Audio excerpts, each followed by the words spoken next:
Good morning. Welcome to Live with Joan. I'm going to give everybody a few minutes to jump on, and I'm finishing my coffee with my little mermaid, and yeah, it's a rainy day here in Santa Clarita, but it's beautiful. Leslie Williams is here first, of course, and good morning. I know it's good evening for you.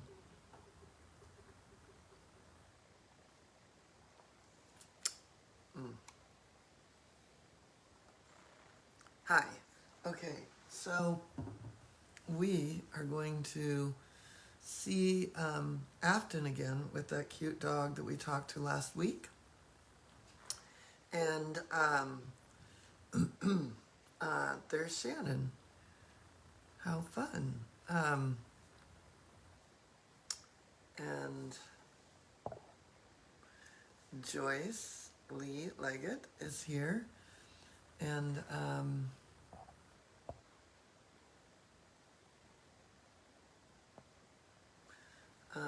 Marianne Roth is here. Welcome. Hello. And let's see. So people are showing up. This is great. Hello, Elle. Shannon now says you're watching. Hi, Sue Carr.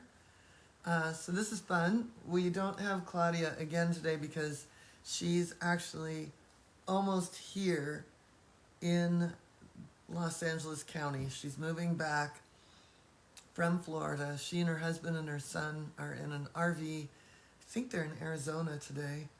And they visited their daughter in college in Missouri and all sorts of fun stuff. Oh, look, Nolene is here all the way from down under. And so anyway, I'm flying solo again, so I'm not so quick with the hellos. Because even with glasses on, I'm telling you, little words on little screens are really hard. We have a beautiful, rainy, dramatic day. There's Val. Good morning. And yeah, Shannon says that Claudia left at a good time avoiding the hurricane. Shannon is complete prep lockdown for another hurricane, is already getting bans even though the hurricane isn't supposed to hit until Thursday. And we were talking earlier today, and it's almost like the animals there have PTSD from Ian. So this, if we could all send Shannon Sacred Acres a little love, that would be great, because she has neighbors that are not out from under the flood that happened from Hurricane Ian. She's central, so it hit the west coast and then went right over her house. And we have Susie, who may be here. She's usually here, but lately she's been working on horses, although she's probably in lockdown also. Maybe, Shannon, you could text Susie to join us. Susie was talking to Shannon the other day and discovered, heard a weird noise, was a little nervous, discovered she had a chicken upstairs. So that has given us quite a laugh. Anyway, I'm really happy to be here. It's been quite a week with the school. We've got a lot of great stuff happening and a lot of great content. A lot of, I'm just, because I'm working on, I've got the Emotional Freedom Technique book coming out, and then I've got, I'm writing the chakra book. There is so much material that is going to end up in more digital versions of the school. So I'm super excited about where we're going with that. And I'm also, let's see, I'm leaving for Kenya. And where is Afton? Is Afton here? Oh, good. Daniela's here. Good morning, although it's good evening in Amsterdam. And Ayat is here. Oh, Susie is here. I heard about your chicken, and I definitely, yeah, best story ever. Oh,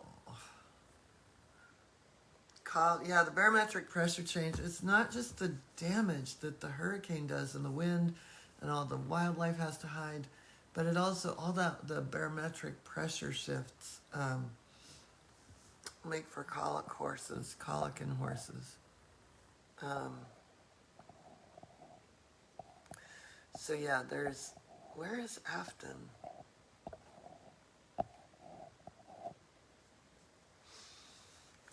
Can someone text Afton and see if she's joining, someone being like Tanya or Shannon? Anyway, of course, I could just sit here and talk, you know me. Let's see. We've got, yeah, so Tanya and me, and if anyone else joins, are going to Kenya. I leave on the 21st. Or no, the 23rd. I'm so confused. I leave on the 23rd. I get in on the 25th. I lose a day. And then everybody starts arriving, and then our trip. That's not right. I think I leave on the 21st. Anyway, I'm leaving soon. That's what it boils down to. I am leaving soon. And so the fact that today's already the 7th, it's kind of, no, I'm not leaving. I'm leaving on the Wednesday, the 22nd. I don't know. I'm leaving soon. So anyway, it is going to be quite a trip. Where it's so funny. I don't know about you, but on my computer, when I come onto the computer, it'll show me a beautiful picture and it'll say, like what you see. And of course, that it's something nature. I'm always like, yes. I clicked on it. It was Amboseli Park and a picture of Mount Kilimanjaro. So, oh my God, I just cannot believe.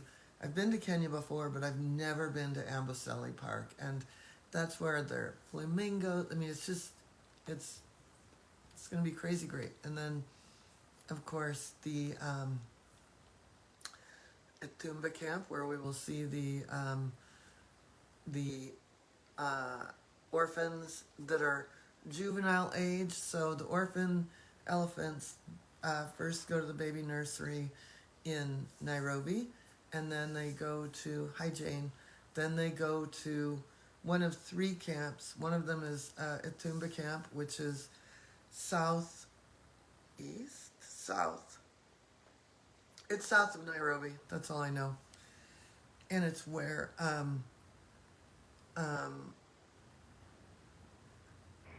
it is where Dame Daphne Sheldrick started all of her work. And she was a pioneer in feeding baby elephants. She created her own special formula. And if you hear of any orphan elephant being taken care of around the globe, even orphan rhinos, it's the formula. They get the formula from the Sheldrick Trust. And it was Daphne Sheldrick. And her book reads like a romance novel. In the beginning, she married a park ranger, and they were separated at times by the crazy weather fronts that would come through and flooding. And there she'd be in her kitchen feeding baby elephants and what have you. So the camp is, the camp where we're going to is we're going to meet the elephants, and we spend about 3 days with them, that are orphans, but they're a giant herd, and they're juveniles. And so they walk every day through the bush and meet up at times with the wild elephants. And there are 3 kind of, I might do a live from there. There are 3 areas where there's like one big pen where they first come, another pen where they kind of grow up to be And then the third paddock is the door is left open every night. So sometimes they sneak out and hang out with the wild elephants and then they come back. So it's a very amazing system of how they move these elephants into the wild. Um, and yeah, so anyway, that's it. I will give a love from there and a live. How about that, Susie? Um,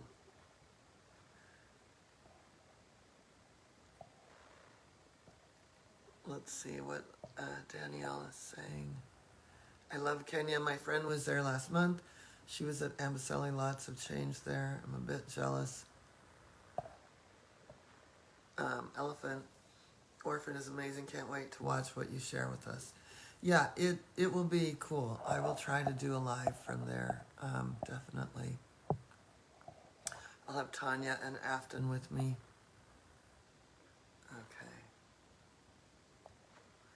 All right, I'm sending you an invite. And if you're new to me, my name is Joan Ranquet. I'm an animal communicator, author, TEDx speaker. And hold on. Anyway, I have a whole new mission statement for the school that we'll talk about next week. It's not, they can't join your broadcast at this time. Is there anything on your end, do you know? Afton? Anyway, so yeah, I'm the founder of the school, and we have energy healing for animals starting on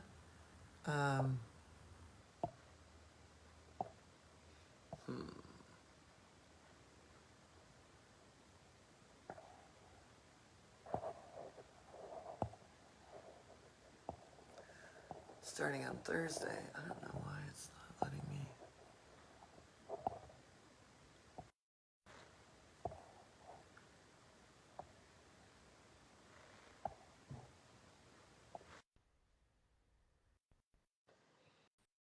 Now adding. Here we go. Ta-da! Hello. Hello. How are you? I'm awesome. How are you? I am very good. Very excited to see you in a couple of weeks in person. All right, so tell us about your friend. So Lelu has had a fun week. Come here, dude. Hi. Oh boy. So Lelu has been in training with us for, gosh, I think this is day 9. She'll go home at the end of 2 weeks. And we picked her to be an EFT candidate because she's a little bit nervous and skittish, scared, especially of new things, new textures, jumping, stairs, jumping in and out of the car, things like that. Um, I do I do think all the things that that you got when you tuned into her seem very accurate. I've done a lot of kind of this sort of stuff with her when she's doing things. I don't think that's 100% over here. Why don't you For share with them what that was? yeah, so what you felt was that she may not have like the depth perception or the spatial awareness of um, well, I mean, really, it boils down to her not understanding the task because when she walks up to something, it's like she doesn't understand the jumping piece. Like, it's like she can't, and there's no difference between me asking her to jump up on something that's 4 feet tall and something that's 4 inches off the ground. She sort of balks. Like, and there's a difference. We talk a lot in training about the difference in disobedience, and I can't do that. And what she's doing is I can't do what you're asking me to do. It definitely looks like that. It's not full blown panic, but it's definitely like I'm not moving my body. I'm just frozen right here. I can't do it. She definitely has made some progress this week, but I've approached it differently than I did before we did that reading. So now I'll sit down and be like, come up here with me. So she'll, then I'm sitting on it, and it's a different situation than me being like, jump up there by yourself blindly and hope it's okay. And so for her, being a huge German Shepherd, my gut was like, why aren't you? Oh, well, thank you. That's mouth kisses. um, my gut was saying, you know, you should be able to do this because physically there's no reason she can't do those things as far as, you know, visually looking at her, there's no reason she shouldn't be able to do that. But yeah, I think something's going on. And you picked up on, you know, something to do with maybe her vision or I think we talked about even maybe vestibular or something like that. So of course I don't know exactly what that is, but I think it's very fair to say that whatever that is, and we're good friends now. There's lots of making out now. Um, but yeah, there's definitely something was holding her back for sure. And I think me looking at her differently definitely helped me work through it and help her work through it in a different way. So, um, for sure. And she's less nervous in general. I mean, again, we're better friends now. My goal wasn't necessarily more making out, but I think that was a bonus. She is really gorgeous. Yeah, she's really fun. And everywhere we go, people are like, what a beautiful dog. And she's gotten some better being in public skills for sure. This morning we went on a walk kind of along the road on the sidewalk, and she trusted me and sat and did what she needed to do. She wasn't nervous of the cars. In general, like her demeanor is much more confident than it was. So I know. I What know. did the tapping help? Yeah, I think it definitely helped. I think she wants so badly to do something, you know, like she's like, what do you want me to do? What do you want me to do? But then when you ask her to do something that seems challenging, she shuts down. And her end goal being service work for a special needs child, there really is no margin of error for those dogs. You know, they really have to pretty much perform at 110% all the time. And so I did have a really good talk with her family, just kind of a midway check-in, and just said, hey, these are some things that we're seeing. And I wouldn't have thought to mention that stuff that may be going on with her vision, but she said she has always done that, which is another reason I think it's not fear. I think it is, there's something going on there. But she said even as a puppy, she doesn't like a change in texture from like linoleum to tile or wood to carpet. Anything that changes sort of the texture and depth of something is hard for her.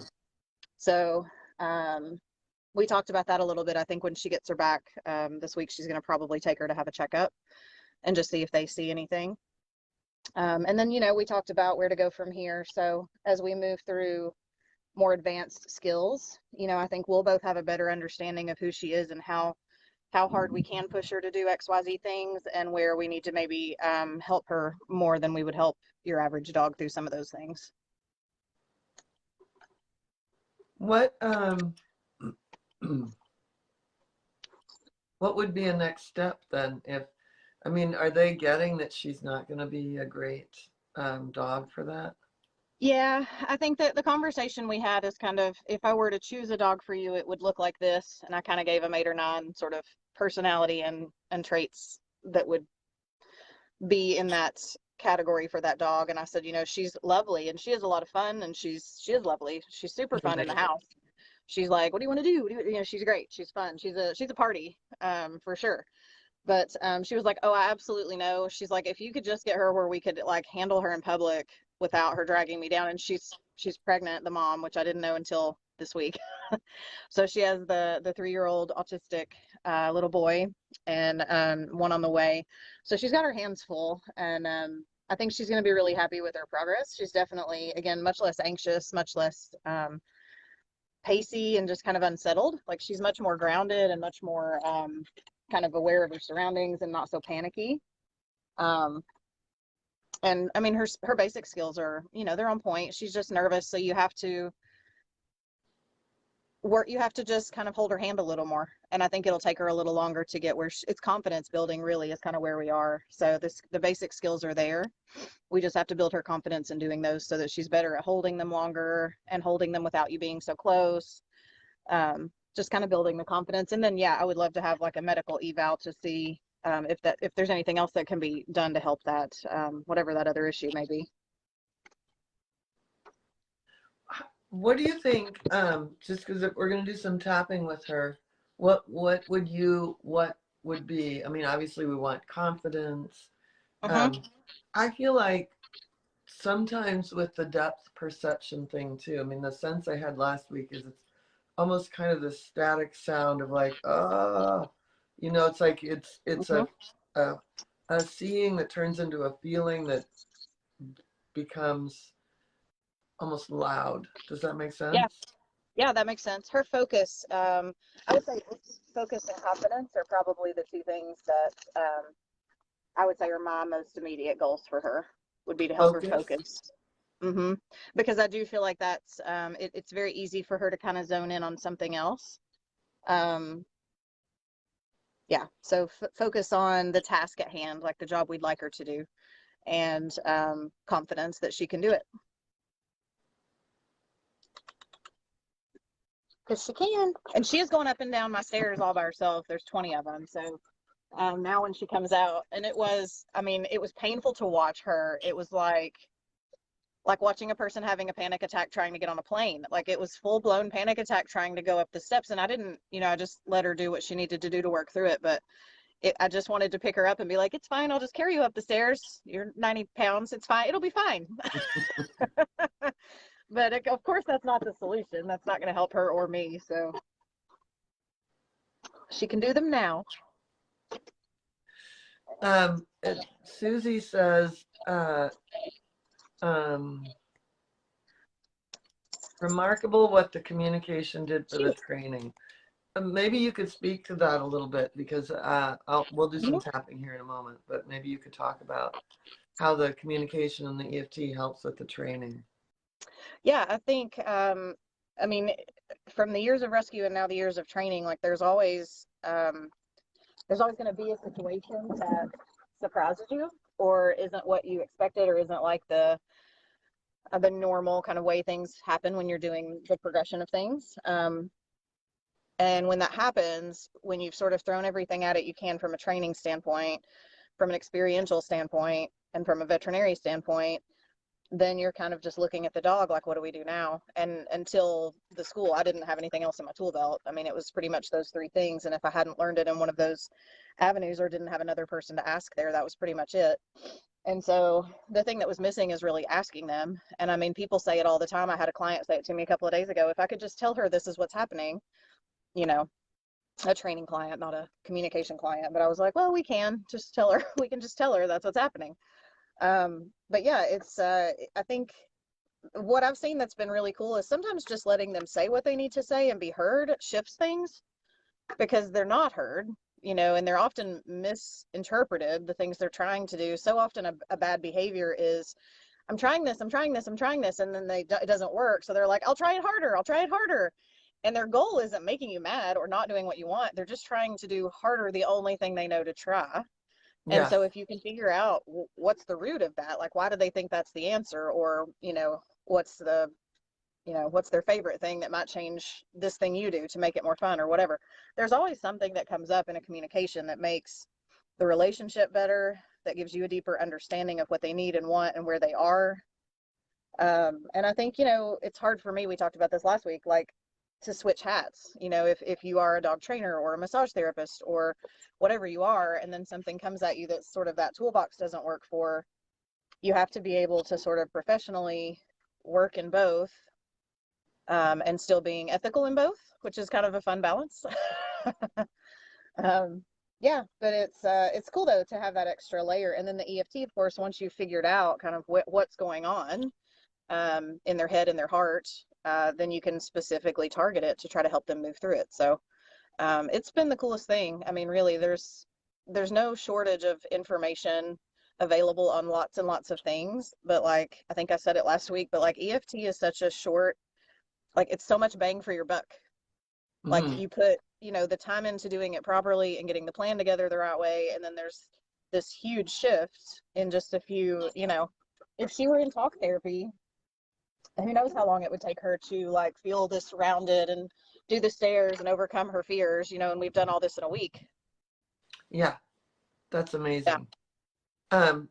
And maybe can you mention like what the class is like, the energy healing for animals? Like, did that help you get to understand? So I signed up for the Animal Mastery program and was very, very excited to do all the things and knew I would have to take multiple energy healing things and a body work thing. And I have always loved people that have gifts in that or practice that or understand that, even can talk the lingo. And so for me, I'd never thought that that would be something I could do. So I really took it more as an observer. I think I came in as an observer thinking like, this will be a cool thing to say I did once, you know, and I didn't enjoy thinking that it was all about feelings. And I was just so surprised at the shifts. I mean, really what sold me was my dog. I mean, Lela was pretty reactive with my other dogs. I couldn't, as a trainer and as a person who really understands a good deal about dog behavior, couldn't really put my finger on what was going on with her. And same thing, like I had exhausted my toolbox, right? So I've used all the tools I have, and she's still doing weird things. And so, and I had even reached out to other dog trainers, like, is there something I'm doing wrong? I'm missing, you know? And it wasn't. It was energetic, you know. And I couldn't put my finger on saying it that way, but that's really what it was.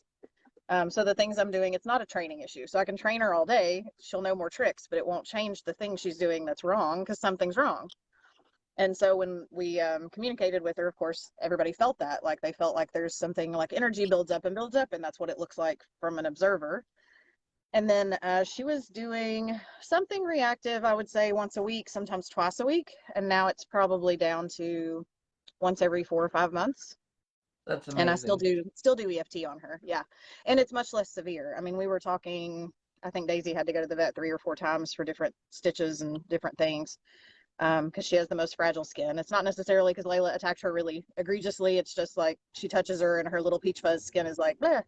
So it's, I mean, which is still terrible. Hurts my feelings, hurts my dog. But I like the blah though. You did a really good blah. it was not great. It was bleh. So, but of course she's fine. It was all superficial sort of stuff. But I don't want that in my house, you know. And it is a very defeating place to be in when you feel like you know a lot and it's not working.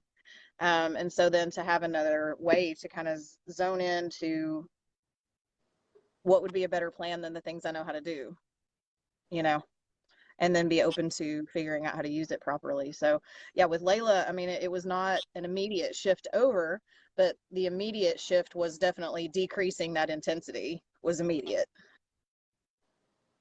You know, I always say that when you take energy healing for animals, you get a personal healing, your household shifts, and you walk out with a skill. Yeah. Yep. And I've told you, I mean, I was not an easy sell on that because again, I thought I would observe it and then be like, that was something cool I did.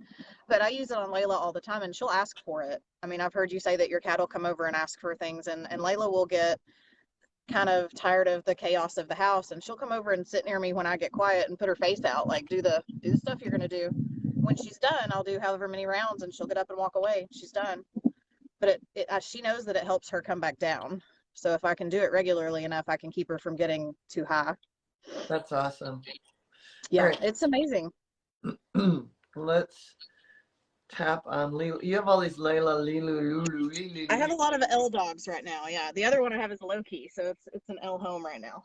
That's funny. I'm gonna try to turn this so you can see her. Is she there? Yeah. Mm. Okay. All right. Maybe she'll lay here for us.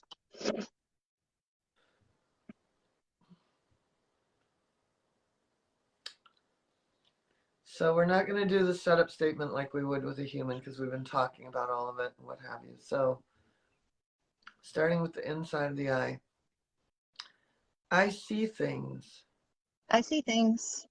outside of the eye. I see it I see it. under the eye. I can see it I can see it. top of the nose, but I don't know how to do it. But I don't know how to do it. Under the chin, I don't know what you're asking me. I don't know what you're asking me. Inside of the chest, I'm so confused. I'm so confused. Top of the head, I don't think I can make that jump. I don't think I can make that jump. Inside of the eye, it's too much. It's too much. Outside of the eye, I'm feeling chaos.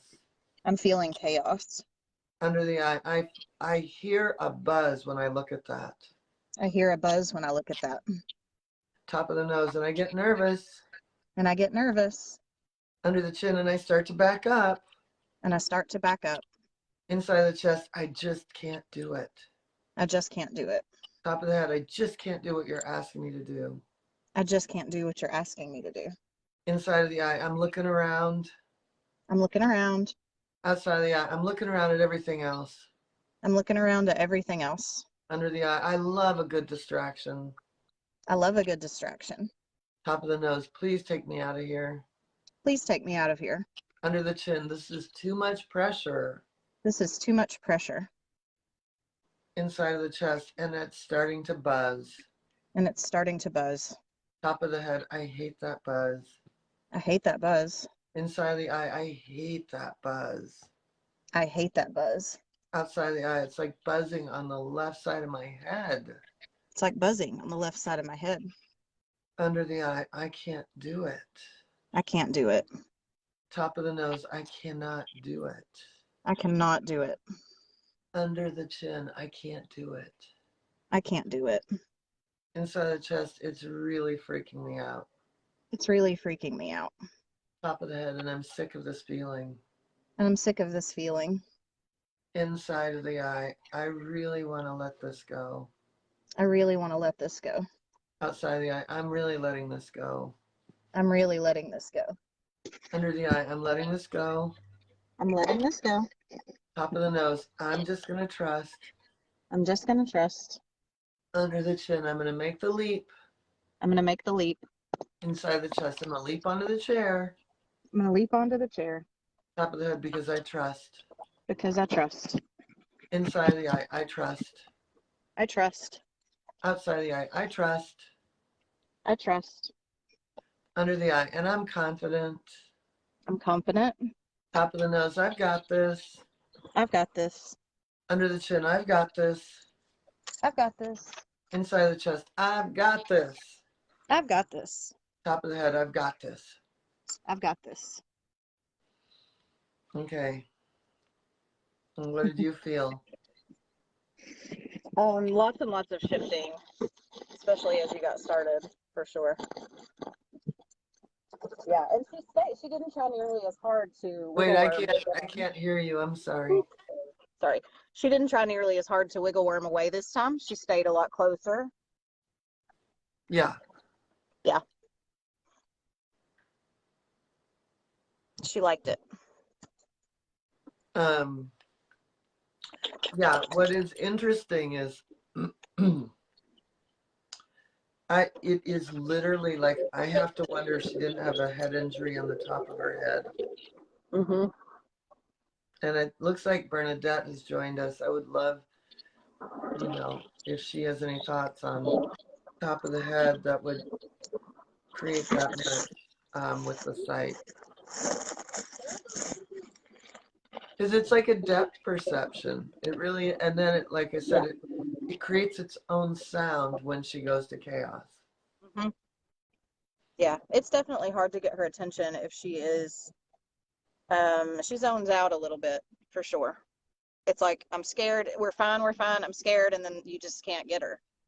She's just like, I cannot do the thing you're asking, and then if we redirect, she's okay. But and again, she's trying harder. Like, there's definitely, if we've done something a couple of times, she may come over and jump up on it on her own, like with me saying, please jump on this, but not just for fun. But before, there was no exception. The first several days it was just like, and she would not, she was not going to do it. I had to pick her up, literally physically pick her up the first few times and say, look, this is okay, it's not a big deal, you're good. Have you noticed if anything is different on the left eye to the right eye? When I've done stuff to kind of test on the sides, I feel like, which side is which? Come here, Mama.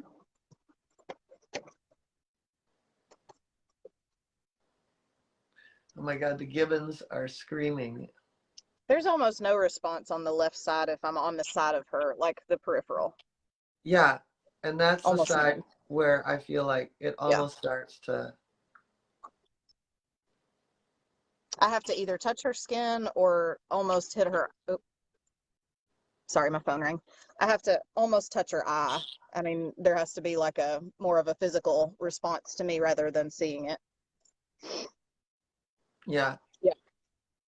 There's something in there for sure. And it's almost like the opposite of echolocation, right? Like echolocation would be like sending the sound out and the image comes back. This is like the image is making a weird sound, like the sound of chaos.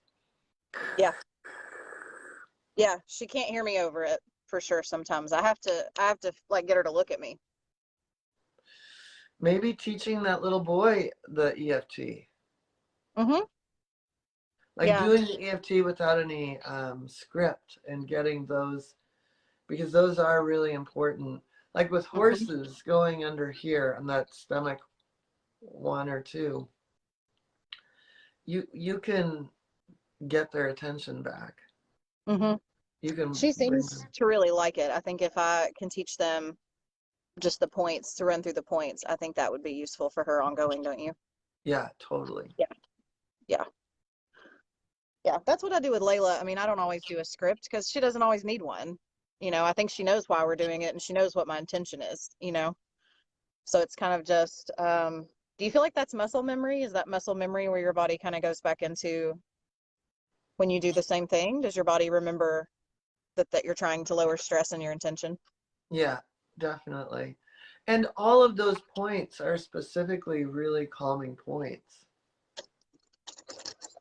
They're not points that would stimulate, you know what I mean? They're zoom, those kind of points. Yeah. So definitely, though, I think the animals that come to us for the tapping, it is a muscle memory of like, oh, you touched that and I was calm. Mm-hmm. Bernadette says, fill me in. So this is a dog that when it's like there's a depth perception problem, that when you can say it, Afton, like looking at Yeah. stairs, she couldn't. Yeah. She's 2-year-old German Shepherd. She seems to come over here. She seems to not really, I mean, just looking at her, she seems to be the physical, perfection of a German Shepherd, that she would balk at jumping up on anything. So that's like a 2-inch lift or a stair or a set of stairs or jumping in the car or like things a 2-year-old dog does every day and never thinks about it. She would just shut down, not disobedience, but like I cannot do, her face said, I cannot do the thing you're asking me to do. And her body language was the same. Like, I cannot do the thing. Just please quit asking me to do it.